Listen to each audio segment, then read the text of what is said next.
का आश्रमों से जुड़ी हुई संगत है। उस दाढ़ी मूछ वाले नकली कबीर की फोटो को भगवान मान के पूजेगी ना आश्रमों में। अरे यहां तो नास्त्रोदामस जी कह रहे हैं कि उस तत्ववेता महामानव सायरन को सिंहासनस्थ करके आसन पर बैठा कर उसको आराध्य यानी इष्ट देव मानकर पूजा करें।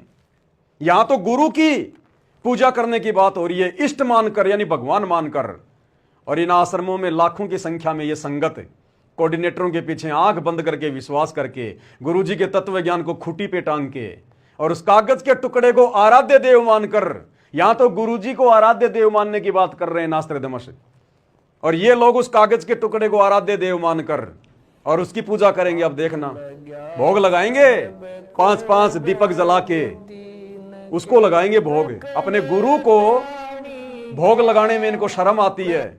जो रियल कबीर है, अपने गुरु की आरती उतारने में इनको शर्म आती है, जो रियल कबीर है। और उस कागज के टुकड़े की अब देखना, इन भंडारे में भोग लगाते समय देखना किस प्रकार से पांति पंच भोग कर पूजा, 5-5 दीपक के साथ में आरतियां उतारेंगे। ये तो वही गलती जो हम युगों युगों से करते आ रहे हैं, जो 650 साल पहले हुई थी, वही गलती वर्तमान में 90% संगत कर रही है, गुरु को मानुष मानकर। और इसीलिए आदरणीय गरीबदास जी ने ठोक ठोक के 3-4 वाणियां लिखी हैं कि नालायक को गलती मत कर देना। यह सत्य पुरुष कबीर परमात्मा है जो दिल्ली मंडल में आएगा, जो छुडानी में आया है ना मेरे पास में जिंदा बाबा बन के, सतगुरु बन के कबीर जी, आगे चलकर दिल्ली मंडल में यही आएगा, सतगुरु दिल्ली मंडल आईसी। गरीबदास जी कह रहे हैं कि जो मेरा सतगुरु है कबीर, वही दिल्ली मंडल में आएगा 8 सितंबर 1951 को। सतगुरु दिल्ली मंडल आईसी और श्रुति धरनी सुम जगाईसी। तो गरीबदास जी ने कहा कि नालायको, उसको अपने जैसा मानुष मान के, आम संत मान के गलती मत कर देना।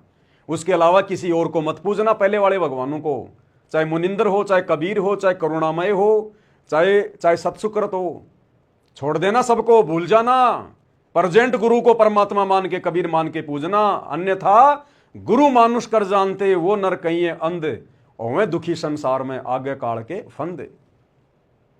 तो भाई और बहनों, आप और हम सत्सयुग भाई बहनों का सौभाग्य, कोई बिल्ली के भाग का छिक्का टूटा हमारा इन दिनों।